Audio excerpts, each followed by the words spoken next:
What's up, guys, and welcome back to the Tim Sports Talk. And today we're recapping the Washington football team versus the New York Giants Thursday night football game.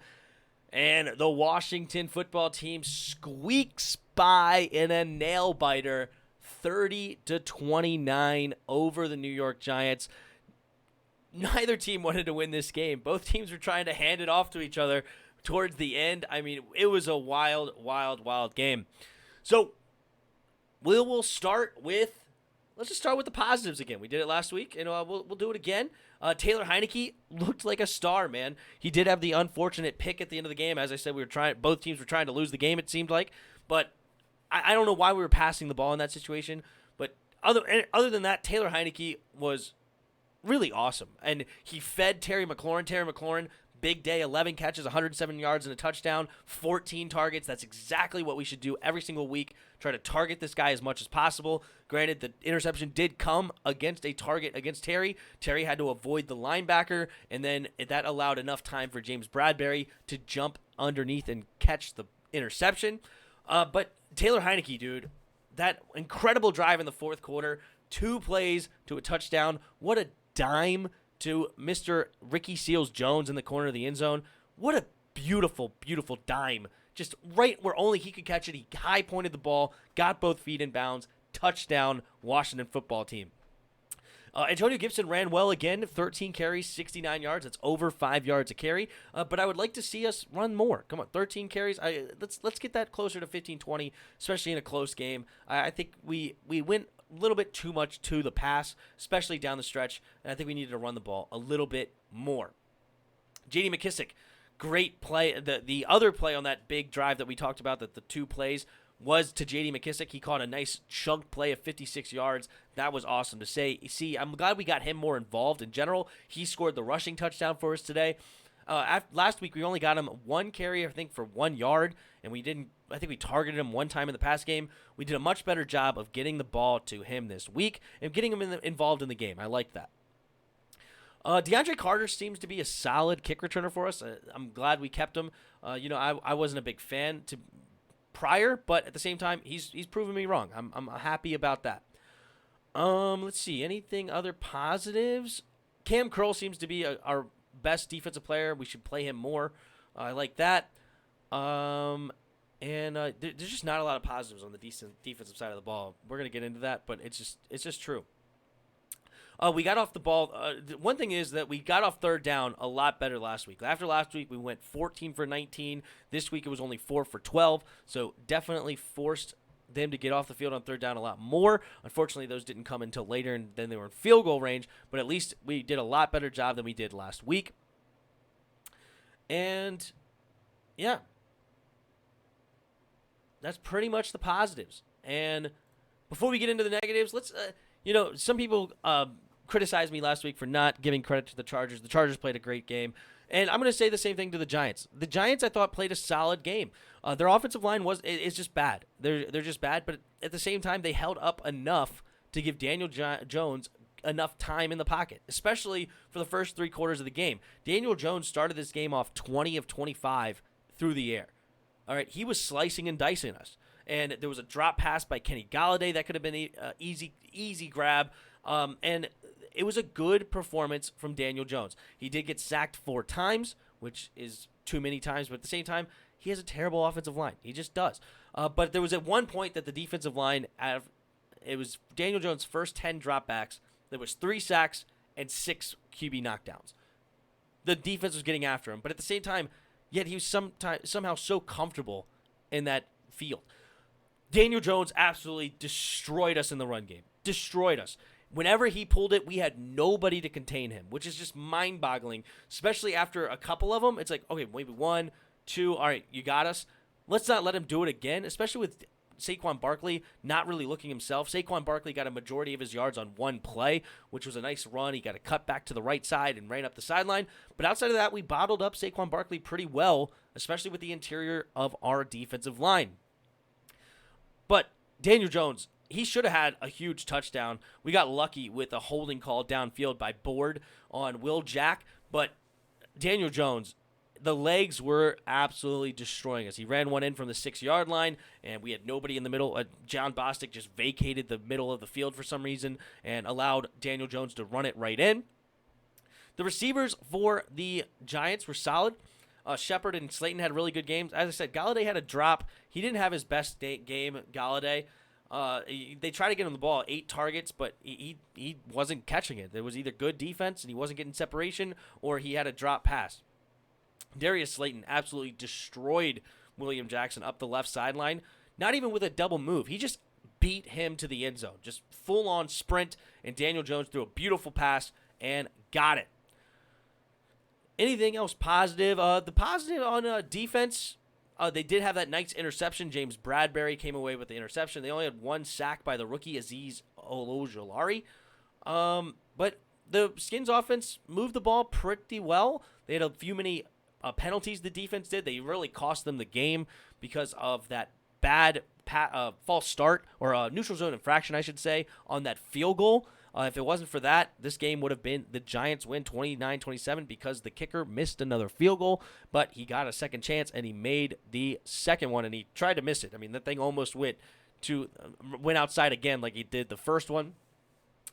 But yeah, so overall, the Giants, I thought they played well enough to win the game until the very end, where they're just giving up way too many penalties. They gave us a free 5 yards on a neutral zone infraction earlier in that final drive, and then the one to keep the drive alive. So just wanted to give at least some credit to the Giants before I absolutely tear into this defense, because there's a lot to tear into this defense, okay? There's just a lot, all right? First off, why can't we cover a soul? Will Jack got beat all the time. I talked about the Darius Slayton one. Kendall Fuller was holding everybody all over the place and leaving people wide open. Terrible. People wide open in the middle of the field whenever we did zone. We just vacated zones all over the place. John Bostic sucks. I don't know why we have to keep saying this over and over and over and over again, and yet for some reason we still put him on the field on 3rd and long or 3rd and 7 or 3rd and 8, whatever, and then they go right at him and they get a first down again. I mean, whether they go to the tight end, whether they go to the slot receiver, whether they go to the outside receiver, doesn't matter. They slant inside to John Bostic's zone, and it's just an easy pitch and catch all day long. Like, he's such a liability in the pass game. It's disgusting. I just don't understand why he's even on the field on those downs. Have him on the field 1st and 2nd downs because you like him against the run. Take him out on 3rd and longs. He's out. Get me Jamin Davis and Cole Holcomb, and let them do some work. Don't let me see John Bostic again. I talked about our defensive line getting some pressure on the quarterback, but I feel like we should have had a whole lot more pressure. If we're really the best defensive line in football, if we're seriously the best defensive line, we spent the capital to get there, right? We spent 4 first-round picks. We have Matt Ioannidis we hit on a 4th-round pick. We got Tim Settle we hit on a 5th-round pick. We spent the capital to make this one of the best defensive lines in football. We ended up with 4 sacks, and one of them came from a corner.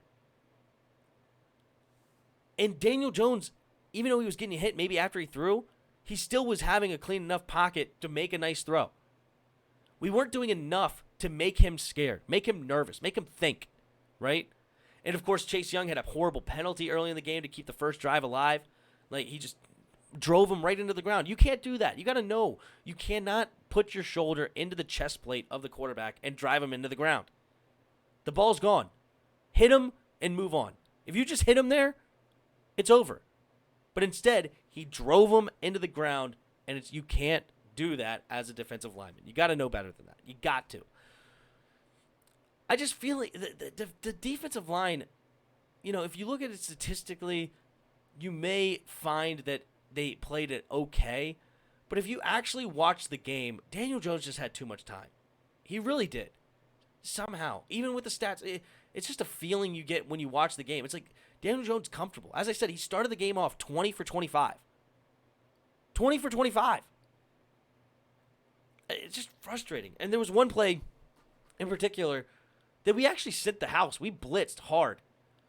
But for some reason, Cole Holcomb didn't run full speed, and that allowed Daniel Jones enough time to find the open man and get a first down on 3rd and 13. Like, we've struggled even still on 3rd and longs. We gave up a holding call on a 3rd and 10 or whatever it was. No, we gave up the holding call on 3rd and 13. It was a 3rd and 11 that we sent the blitz and we didn't get there.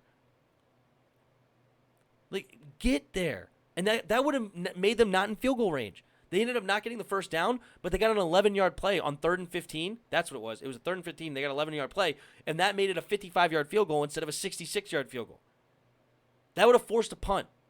Oh, Cole, go get Daniel Jones. Go get him. Don't, he's kind of doing this thing like he's worried about getting run around. I don't care. Get him off his spot. Maybe run him into one of the defensive linemen. Maybe you get a sack because you made the hustle play and you didn't let him throw it. Maybe you get there and you hit his arm as he throws it and it's tipped up and it's an interception.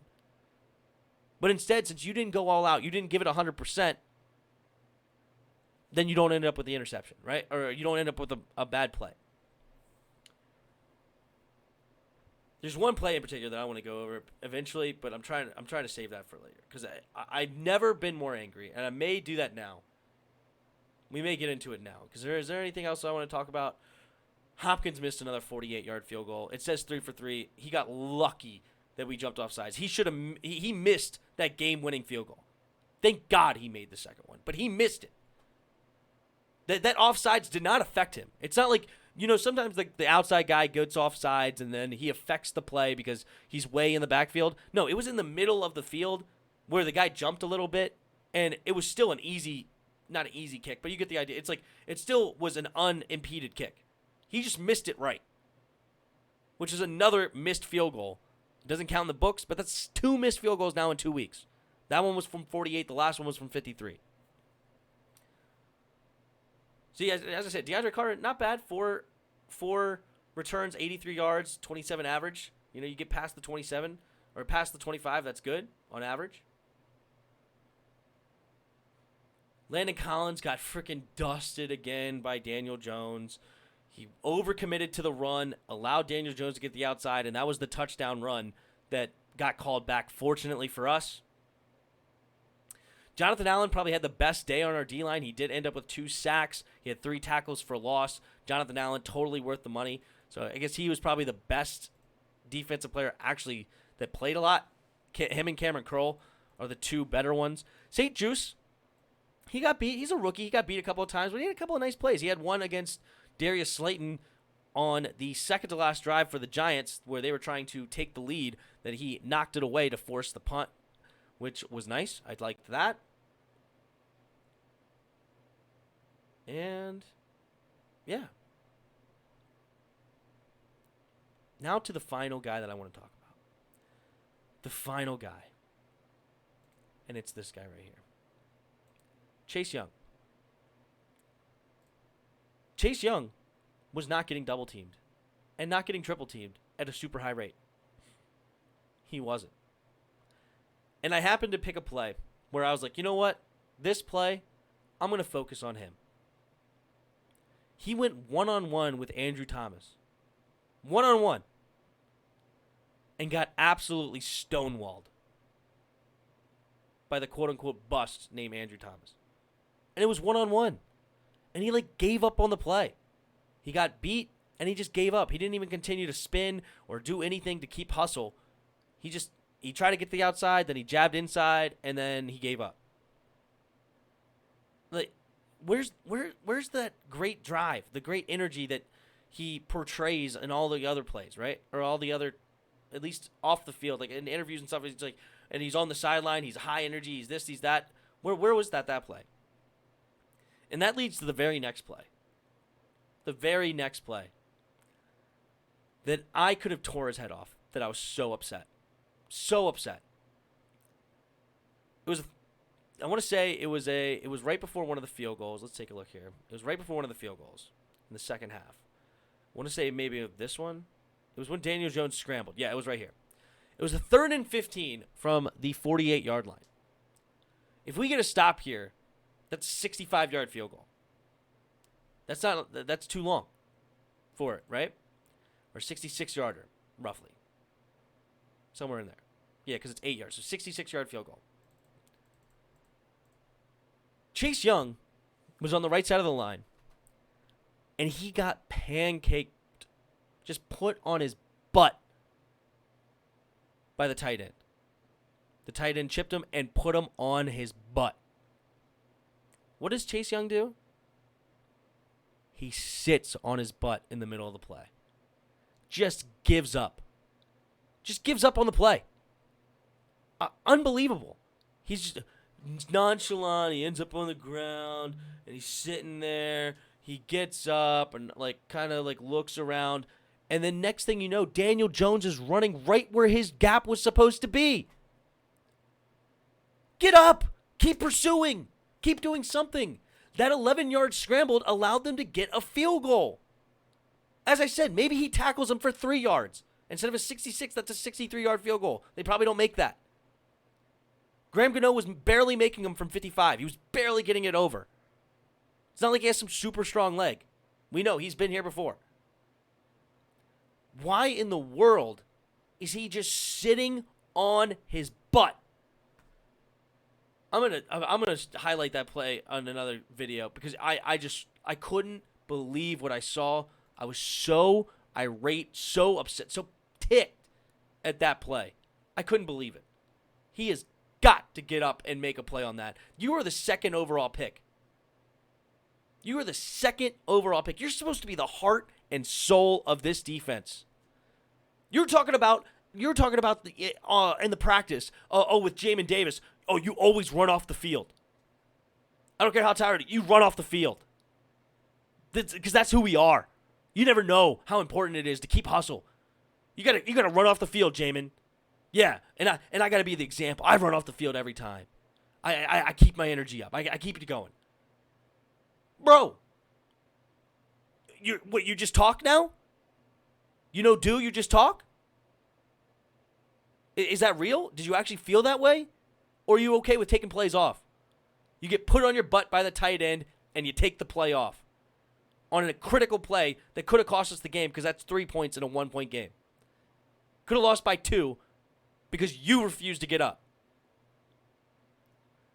So frustrating on that. Yeah, it was the 38-yarder where scrambles to the left. You can go back and watch it. It was the 3rd and 15.